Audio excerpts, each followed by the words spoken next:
El Evangelio según Mateo. Es uno de los registros oficiales más tempranos acerca de Jesús de Nazaret, su vida, su muerte y su resurrección. El libro como tal es anónimo, pero la tradición confiable más temprana lo relaciona con Mateo, el recaudador de impuestos que fue uno de los 12 apóstoles que Jesús nombró y que de hecho aparece en el libro mismo. Durante alrededor de 30 o 40 años, los apóstoles enseñaron y transmitieron su testimonio acerca de Jesús de manera oral, junto a las enseñanzas que todos ellos habían memorizado. Y Mateo entonces recopiló y organizó todo esto en un asombroso tapiz y diseñó este libro para resaltar ciertos temas acerca de Jesús. En este video solo vamos a abarcar la primera mitad del libro. De manera específica, Mateo quiere mostrar cómo Jesús es la continuación y el cumplimiento de toda la historia bíblica acerca de Dios e Israel. Que Jesús es el Mesías del linaje de David, que Él es un nuevo maestro con autoridad como Moisés. Y no solo eso, que Jesús es Dios con nosotros, o en hebreo, Emanuel. Y Mateo ha diseñado este libro con una introducción y una conclusión que funcionan como un marco alrededor de 5 secciones claras, justo ahí en medio, cada una de las cuales concluye con un largo bloque de las enseñanzas de Jesús. Este diseño es muy intencional y es asombroso. Solo observa cómo funciona. Los capítulos del 1 al 3 preparan el escenario al enlazar la historia de Jesús justo en la historia de las Escrituras del Antiguo Testamento.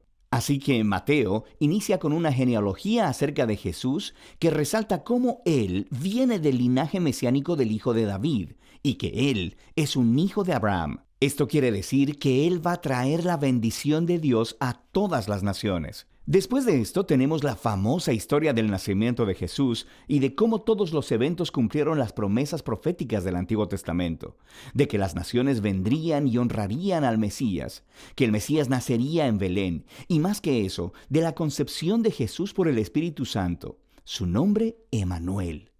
Todas estas cosas trabajan juntas para mostrar que Jesús no es un simple ser humano. Él es Dios con nosotros, Dios hecho hombre. Así que puedes ver 2 de los temas claves de Mateo justo aquí en la introducción. Él es del linaje de David. Él es Emanuel. Pero Mateo también quiere mostrar cómo Jesús es un nuevo Moisés. Así que, como Moisés, Jesús salió de Egipto, cruzó a través de las aguas del bautismo y entró en el desierto durante 40 días. Y luego Jesús sube a un monte para entregar su nueva enseñanza. De manera que a través de todo esto, Mateo está diciendo que Jesús es la figura prometida, mayor que la de Moisés, que rescatará a Israel de la esclavitud. Él les dará una nueva enseñanza divina. Él los salvará de sus pecados y Él traerá una nueva relación de pacto entre Dios y su pueblo. Este paralelo entre Jesús y Moisés también explica por qué Mateo ha estructurado el centro de su libro de la manera en que lo hizo. Estas 5 partes principales resaltan a Jesús como maestro y Él ha creado un paralelo. Jesús como maestro hace un paralelo con los 5 libros de Moisés. Jesús es el nuevo maestro del pacto con autoridad que cumplirá la historia de la Torá. En la primera sección, en los capítulos del 4 al 7, Jesús entra en escena anunciando la llegada del reino de Dios. Y esto es clave.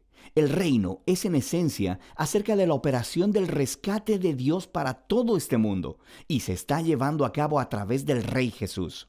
Jesús ha venido a confrontar el mal, especialmente el mal espiritual y todo su legado de opresión demoníaca, enfermedad y muerte. Jesús ha venido a restaurar el gobierno y reino de Dios sobre todo el mundo al crear una nueva familia de gente que le seguirá, obedecerá sus enseñanzas y vivirá bajo su gobierno. Así que después de que Jesús empezara a sanar a las personas, a formar un movimiento y una comunidad, Él lleva a sus seguidores a un monte o al lado de una colina y entrega su primer gran bloque de enseñanzas, tradicionalmente llamado el Sermón del Monte.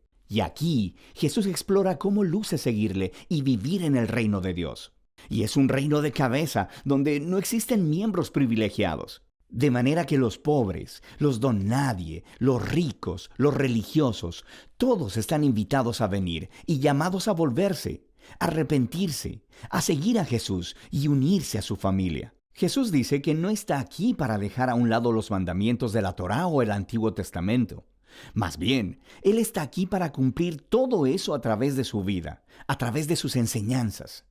Él está aquí para transformar los corazones de su pueblo, para que realmente puedan amar a Dios y amar a su prójimo, incluyendo a su enemigo. Después de concluir esta gran enseñanza acerca del reino, la siguiente sección nos muestra a Jesús trayendo el reino a la realidad en la vida diaria de las personas. Así que Mateo organizó aquí 9 historias acerca de Jesús trayendo el poder del reino de Dios a las vidas de aquellas personas que están quebrantadas y en dolor. Hay 3 grupos de 3 historias, y se tratan de personas que están enfermas o tienen cuerpos quebrantados o están en peligro. Y Jesús las sana o salva a través de actos de gracia y poder. Y luego, justo en medio de estas triadas, encontramos 2 historias paralelas acerca del llamado de Jesús de que las personas deberían seguirle. Aquí, Mateo está resaltando un punto. Uno solo puede experimentar el poder de la gracia de Jesús al seguirle y volverse su discípulo. Después de que Mateo ha mostrado el poder del reino a través de Jesús, Jesús extiende su alcance al enviar a los 12 discípulos, quienes harán lo que Él ha estado haciendo. Esto nos lleva al segundo gran bloque de enseñanzas, en el capítulo 10. Y aquí, Jesús les enseña a sus discípulos cómo anunciar el reino y qué esperar cuando lo hagan. Muchos en Israel están aceptando a Jesús y su oferta del reino, pero los líderes de Israel no. Ellos perderán mucho si se arrepienten y se convierten en discípulos de Jesús. Así que Jesús sabe que van a rechazarlo y perseguir a sus seguidores, y eso es exactamente lo que sucede. En la siguiente sección, los capítulos del 11 al 13, Mateo ha recopilado un grupo de historias acerca de cómo las personas están respondiendo a Jesús y a su mensaje, y nos encontramos con una mezcla de respuestas. Algunas historias son positivas, las personas aman a Jesús y piensan que Él es el Mesías. Otros son más neutrales, como Juan el Bautista o incluso los miembros de la propia familia de Jesús, y dejan claro que Jesús no es lo que ellos esperaban. Y luego tienes a los líderes de Israel. Ellos tienen una respuesta completamente negativa. Tienes a los fariseos y a los eruditos de la Biblia. Todos juntos rechazan a Jesús. Ellos piensan que Él es un falso maestro y que está desviando a las personas. Piensan que es un blasfemo por todas las cosas que declara acerca de sí mismo. Pero Jesús no está sorprendido o agitado por todas esas respuestas diversas. De hecho, Él se enfoca en eso en su tercer bloque de enseñanza en el capítulo 13. Aquí Mateo está recopilando un montón de las parábolas de Jesús acerca del reino, como la del sembrador arrojando semillas en 4 tipos de tierra, o acerca de una semilla de mostaza, o sobre una perla o un tesoro escondido. Estas parábolas son como un comentario acerca de las historias que acabas de leer en los capítulos 11 y 12. Algunas personas están aceptando a Jesús con entusiasmo, otros lo están rechazando. Pero el reino de Dios es de un valor incalculable y no dejará de extenderse a pesar de todos estos obstáculos. De manera que esa es la primera mitad del Evangelio según Mateo. Aquí hay algunas cosas para tener en cuenta mientras lees estos capítulos. Mateo está presentando a Jesús, recuerda, como la continuación y el cumplimiento de la historia del Antiguo Testamento. Así que busca cómo él entreteje citas de las Escrituras del Antiguo Testamento, y lo que encontrarás es que están localizadas en puntos estratégicos de la historia, explicando más acerca de Jesús y su identidad. Así que detente, tómate un tiempo para buscar estas referencias y léelas en su contexto del Antiguo Testamento, y frecuentemente descubrirás conexiones asombrosas e interesantes.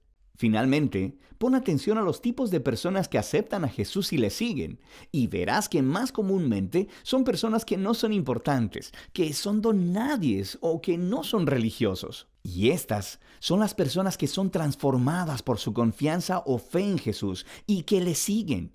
Y son los religiosos y orgullosos los que son ofendidos por él. Entonces, ¿cómo terminará esta tensión entre Jesús y los líderes de Israel? De esto se trata la segunda parte del libro de Mateo.